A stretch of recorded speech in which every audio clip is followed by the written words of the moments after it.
Welcome to another episode of Life and Whiskey. As always, I am Jordan, and it's been a while since you guys have gotten a new video here. Um, let's see.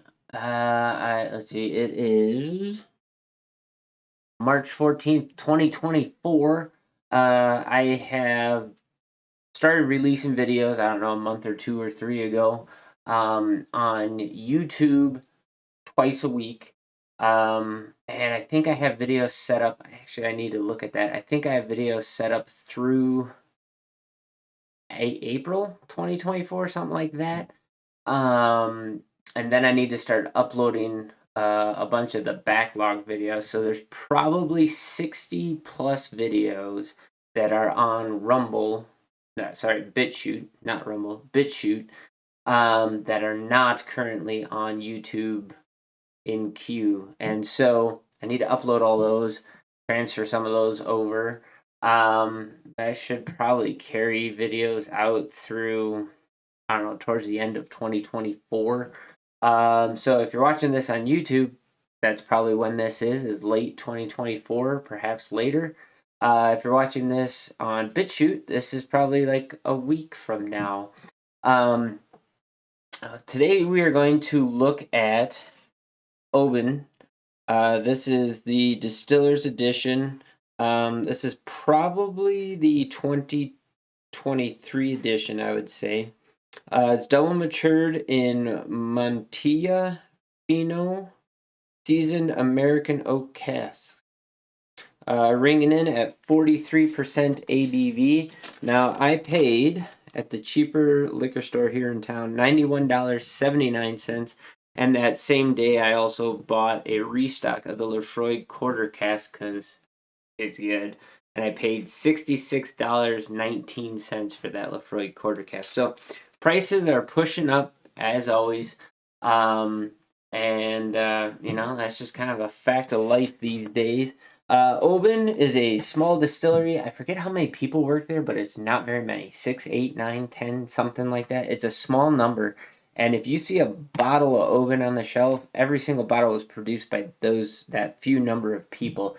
It's not some huge distillery, and it's very interesting that that Oban is that accessible for people. Like here in town, small little town Wyoming, we have um, probably at least 3 or 4 different bottlings of Oban that I can find. This one just had, I like distillers editions of things in general, and the fact that it was ringing in at a reasonable price kind of tickled my fancy. Now it's listed as a Highland single malt. I believe, could be completely wrong about this, and I'm not going to spend too much time reading through here. So it's imported by Diageo. It's owned by Diageo. Stafford Street, Oban, Argyle. I think that this is Speyside region of Highland. But I don't know that for a fact, so I might be completely lying to you. But the double cask kind of intrigued me. Sorry, I'm gonna look. I hear my dog's tags jingling down below me here. Boone, get out of there! And she's wandering around behind the camera, so hopefully she doesn't hit it. But so I've kind of poo-pooed Highland. Look at that color; it's a very nice brandy color.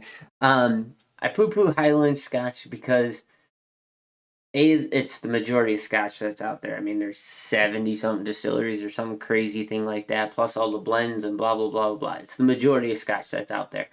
Um, Also, funny fact: everybody thinks Isla Scotch, peated Scotch, is what Scotch is, and that's not true. It's actually the smallest portion, not the smallest, but a small portion of Scotch. Um, but for me, Highland Scotch tends to be like super light fruits. Like pear is a very common note. It's very light and floral in the nose and the flavor profile. They're just not what I'm reaching for most of the time. Now, that's not to say that they're not good. They're just not the flavor profile that I want. I really like the smoke. I really like the brine. So the peated notes, the seaside briny notes, the butterscotches. So I really like Speyside. The islands in general, so Isla, Skye. I got another one from somewhere else. I like the Campbelltowns and the Lowlands too. I got one or two of those sitting around down here. If you go back and watch the videos, I got those. Um, I just don't really like those light flavor notes. It's just not. I just want something that hits me a little bit harder, I guess. So I typically don't have Highlands. Um, and I'll say in the nose, this has some of those Highland characteristics, like apple pear, fruity, malty, a little bit of a sugared prune. Boone, stop. I don't know. She's probably chasing a spider or some dang thing. So really light in the nose as far as characters, nothing with really dense heft. And I should let me back that up. It has heft in those light notes. Um, When I mean heft, there's no like dark brown sugar, no heavy peat smoke, campfire, like things that you think of as being, heavy. These are just light fruits in there, very sweet on the nose.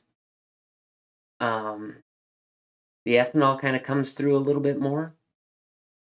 Um, yeah, just I don't know. So this very well could be a Speyside. Again, I don't know. I don't look into these things, so sorry if you came here for facts. You came to the wrong channel. But it has a very nice nose, very sweet forward honey, um, light fruit. Going in on the taste,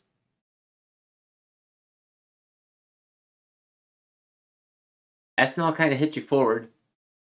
Has a fairly light,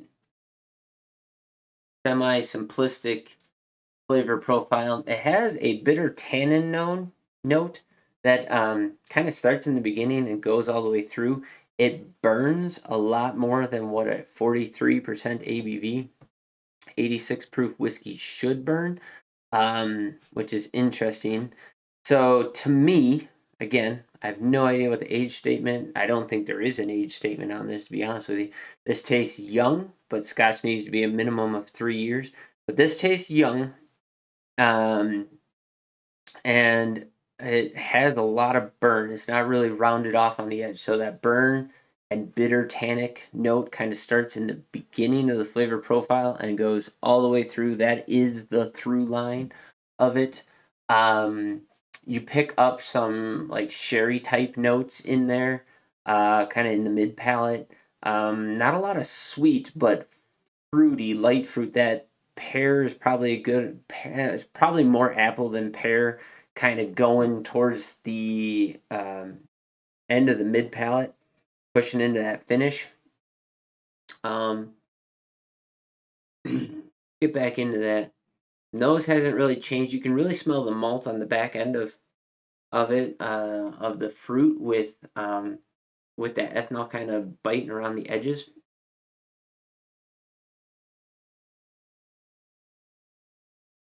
Very bitey up front, malty, a little bit of sweet in the middle, like a honey. Dries out on the back end. Um, and you just get a bitter tannic note is how it finishes for me. Um, hate to say it, but to me it tastes like the double oak was a poor choice if they went with an American oak on the back end of that. Um, I don't know if they recharted or what, but you get a lot of that bitter oak impact imparting into that. Rather than those sweet oak notes. It's definitely a barrel impact tannic bitterness on the back end. Um, this is something that that was I wanted to have an Oban, and so I thought, hey, a distiller's edition would be the way to go. Um, I have to be in the mood to have this, and I'm rarely in the mood for a Highland. This is probably one of the better Highlands that I've had, as far as bringing. I haven't described, all the notes and the entire experience here, but as far as the notes that I'm getting out of this, I don't like. It doesn't matter what the whiskey is. I don't like that bitter note coming through. So if I remove that from the thought process, although it's very prevalent, the rest of it I really, really do enjoy.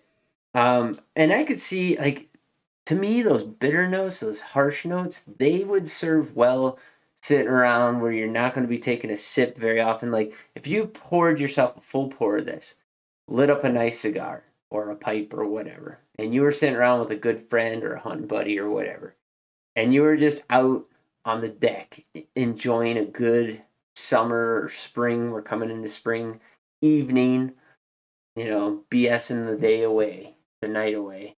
Um, where you're not just drinking every couple of minutes and you're just kind of really enjoying the ambiance and time. I could see this being an excellent whiskey for that kind of scenario.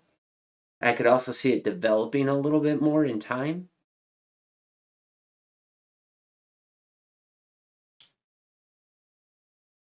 Okay, on that one, the third sip there, that bitterness was only on the finish. It's very oaky, very oak stave, bitter, tannic. The flavor of oak, not the flavor of, well, there's a little bit of char on there. Like more of a bourbon charred oak and tannic oak flavoring than any of the sweet barrel impacts. Um, yeah, like now that I'm saying it, like I'm getting like chewing on an oak stave oak. Um, Interesting. So that did develop a fair bit. If you hear noises, that's probably my dog chewing on a rawhide. Um, yeah, it's got a time and place. I wanted an Oban. I went with the Distiller's Edition. Um, at 90 something bucks, that's a fair penny to take a gamble on. But hey, I'm a gambling man, so why not? Um, I'm gonna give this. This is a decent bottling, but still not. It's got a time and place. It's not something I'm reaching for consistently. It's not my favorite, but it's not. I don't dislike it. It has no faults. It did have an evolution to it as I went through the third sip of that, and some of that harshness melded. It smoothed out, rounded off some of the edges. In fact, the ABV on that really rounded down on that third sip. Like the proof was not as bitey. Um, which it's not a high proof whiskey. It just drank hot, and even right now, I got a little reflux here in my chest from it. So it still has a hot component to it. So kind of interesting. Is it worth 93 bucks? No, it's probably worth like 60 something bucks as far as flavor goes. But given that it's, a distiller's edition and Oban only does small release kind of stuff, smaller releases, not small, but smaller, it's probably a fair value at that price.